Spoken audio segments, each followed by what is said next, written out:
On the 1st of October 1960, the world celebrated the birth of a giant, Nigeria, a country with immense population, vast natural resources, and a rich tapestry of cultures, was hailed as the great hope of post-colonial Africa. But less than a decade later, the giant was tearing itself apart in one of the deadliest civil wars of the 20th century. To understand the tragedy of the Nigerian Civil War, one must look at the map, a map drawn not by the people who live within the country, but by British colonial administrators. Before 1914, the area we now call Nigeria was a vast landscape of over 250 distinct ethnic groups, kingdoms, and empires. In the north lay the remnants of the powerful Sokoto Caliphate. In the west, the ancient Oyo Empire and Yoruba Kingdom. In the east, the highly decentralized democratic Igbo societies, alongside coastal minorities like the Ijaw, the Efik, and the Ibibio. In 1914, driven entirely by administrative and economic convenience, the British Governor-General Lord Frederick Lugard amalgamated the northern and the southern protectorates. It was an artificial marriage of strangers. The British administrated the regions entirely different. The north, predominantly Muslim and populated by the Hausa Fulanese, were governed through indirect rule, preserving its traditional emirates and conservative aristocratic societal structures. The British actively discouraged Christian missionaries from operating in the northern part of Nigeria.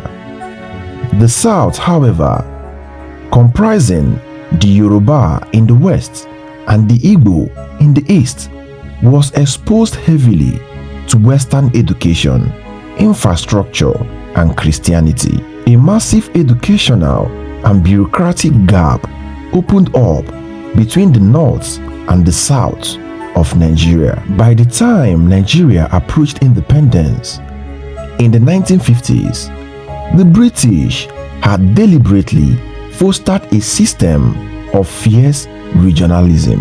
Successive constitutions consolidated a three-region structure. Each region had its own premier and its own dominant political party, rooted almost entirely in ethnic identity.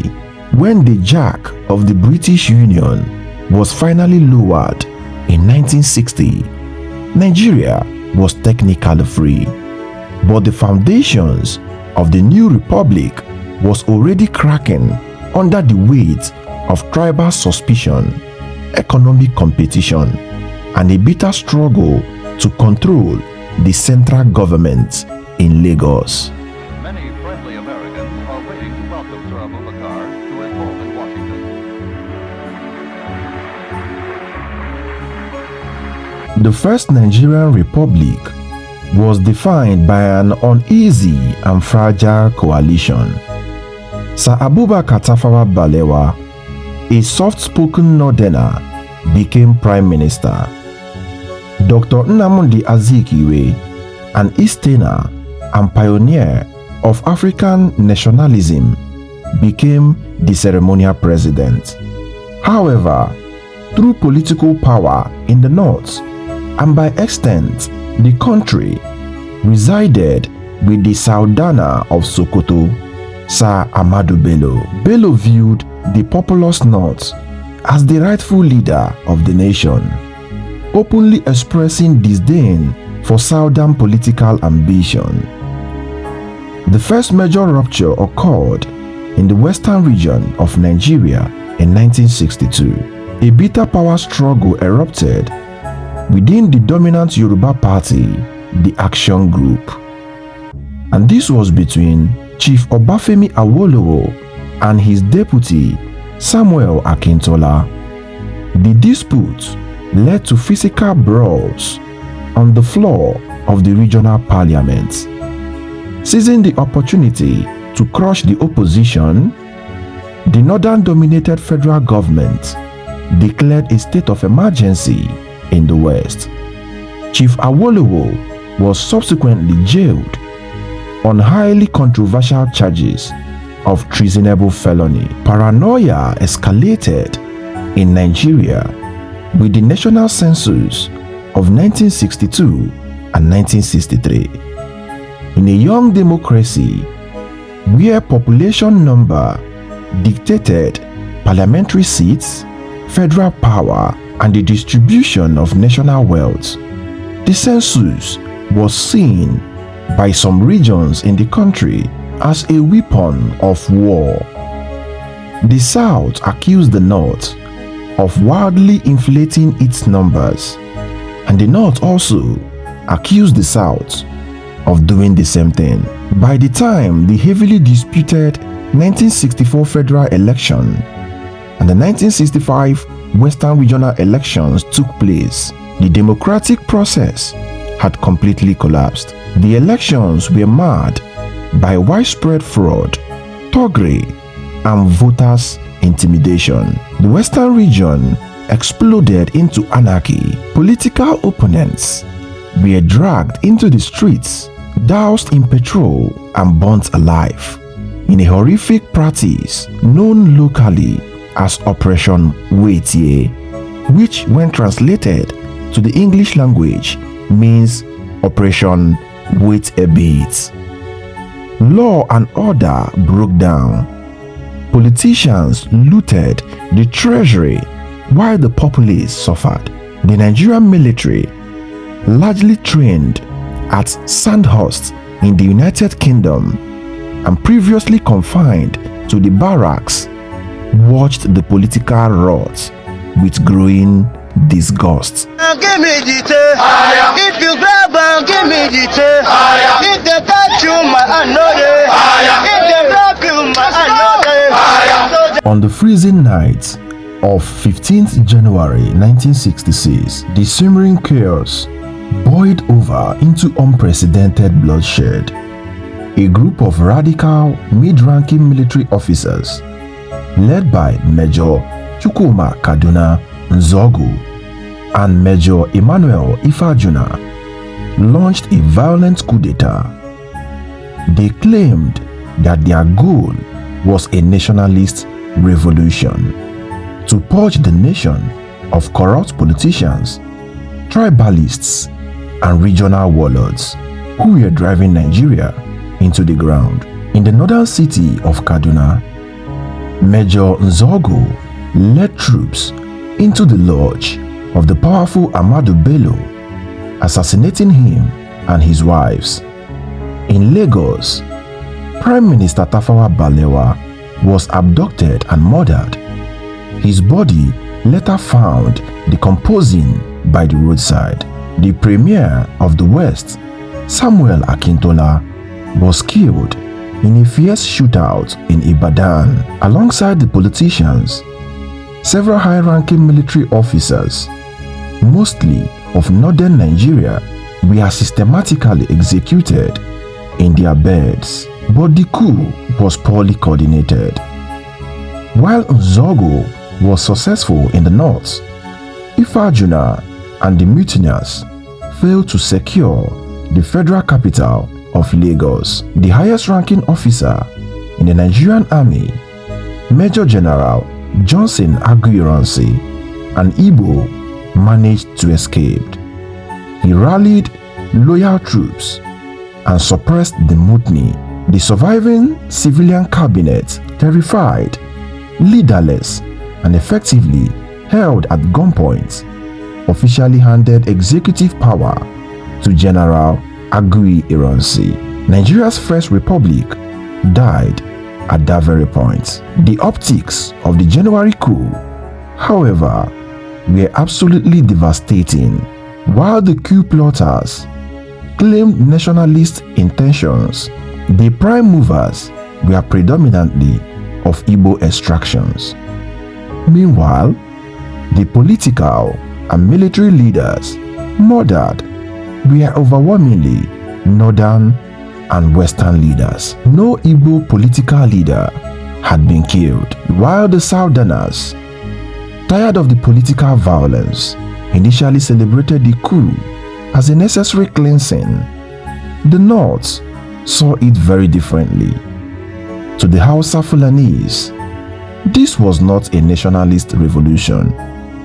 This was a targeted, cold-blooded Igbo conspiracy to decapitate northern leadership and seize absolute power control of Nigeria. General Agui Ironsi proved to be politically inept when he was thrust into power. He failed to court-martial the coup plotters, keeping them on the federal payroll, and this infuriated the northern part of Nigeria. Then, in May 1966, Agui Ironsi made a fatal miscalculation. He passed the Decree Number 34, which abolished Nigeria's federal structure in favor of a centralized and unitary government. To the north, this decree was the final proof that they needed to ascertain whether Agui Ironsi was on the part of the coup plotters or not. To them, this decree legitimized a mandate for Igbo domination in Nigeria. MZ Ogbu, can you please give me an account of the night of the coup in Kaduna? Well, it's rather something like the longest days. We started this off on the night of the 13th of January, when a night exercise was planned by the military college, which I command. The reign of Agui Ironsi was short-lived. Northern vengeance was swift, systematic, and catastrophic. On the 29th of July, 1966, Northern soldiers mutinied in what was widely known as the July Remarch. General Ironsi and his hosts, the military governor of the West, Adekunle Fajuri, were violently kidnapped in Ibadan, stripped, tortured, and executed. What followed was a brutal and a systematic purge of Igbo officers and soldiers within the Nigerian army. In barracks across the country, northern troops turned their weapon on their eastern comrades. Over 200 eastern military soldiers were slaughtered. The Nigerian army completely disintegrated along ethnic lines. Out of the chaos of the counter-coup, the northern mutineers initially planned to secede from Nigeria themselves. They wanted to leave the country, but however, British diplomats and federal civil servants convinced them to stay, pointing out that secession would mean losing access to the southern ports and the newly discovered oil wells of Nigeria. Instead, a 31-year-old Nigerian officer of northern descent, Lieutenant Colonel Yakubu Gowon, who was not part of the initial coup plot, was thrust into power as the new head of state. But Gowon's ascension could not stop the bloodlust. The violence spilled out of the barracks and into the streets. Between May and October 1966, orchestrated massacres swept through the northern region, egged on by local leaders and inflammatory radio broadcasts. Mobs armed with machetes, clubs, and poisoned arrows attacked Igbo civilians living and working in the north. Homes were burned, shops were looted, entire families were murdered at bus stations and train depot as they desperately tried to flee the northern part of Nigeria. Pregnant women were disemboweled. Estimates of the deaths ranged from 8,000 to 30,000. A mass exodus of biblical proportion began. Over 1 million traumatized Igbos abandoned their properties, their businesses, and their lives in the north, fleeing back to their ancestral homeland in the eastern region. They arrived in trains, overflowing with the maimed, the weeping, and the dead. The psychological fabric of Nigeria was irreparably torn. For the Igbos, the Nigerian state had not only failed to protect them, its soldiers and police had actively participated in their slaughter. It was discovered that the Igbos were unfairly treated, that the coup of January 1966 that ended the life of many northern leaders was not even plotted with the intentions of handing over power to General Aguiyi-Ironsi, that the coup was plotted to hand over power to Awolowo, who was in prison prior to January 15th, 1966. The coup plotters were to install Chief Awolowo as the president. That's what they plan to do. Those coup plotters wanted to install Chief Awolowo as the president of Nigeria. Something is amiss somewhere. After the mass exodus of Igbos from the northern part of Nigeria, the military governor in the eastern region, Lieutenant Colonel Chukwuemeka Odumegwu Ojukwu, refused to recognize Yakubu Gowon as the legitimate head of state. Ojukwu, an Oxford-educated and fiercely articulated leader, argued that the safety of Easterners could no longer be guaranteed within the Nigerian framework. The East began to isolate itself, seizing federal revenues collected in its territory. In a desperate attempt to avoid outright war, Ghanaian head of state General Joseph Ankara hosted a peace summit in Aburi, Ghana in January 1967. The meeting brought Gowon and Ojukwu face to face. At Aburi, Ojukwu intellectually outmaneuvered Gowon and the federal delegations, securing an agreement that would have transformed Nigeria into a loose confederation, giving the regions significant autonomy and veto power over the central government, just like is obtainable today in the United States of America. But upon Gowon's return to Lagos, powerful federal civil servants and British advisors read the Aburi Accord and they panicked immediately.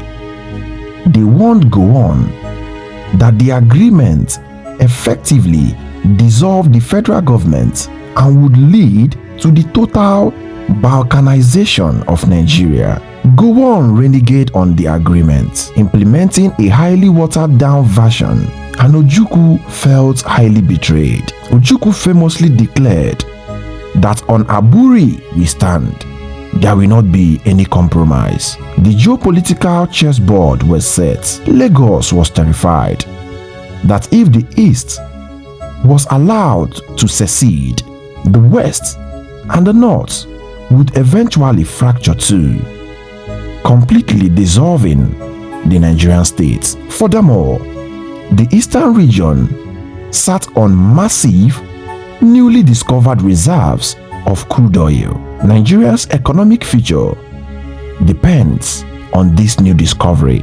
On the 27th of May, 1967, Gowon played his masterstroke to break the political power of the East and sever the Igbo heartland from the oil-rich coastal minorities. Gowon unilaterally decreed the division of Nigeria's 4 regions into 12 new states. The eastern region was sliced into 3.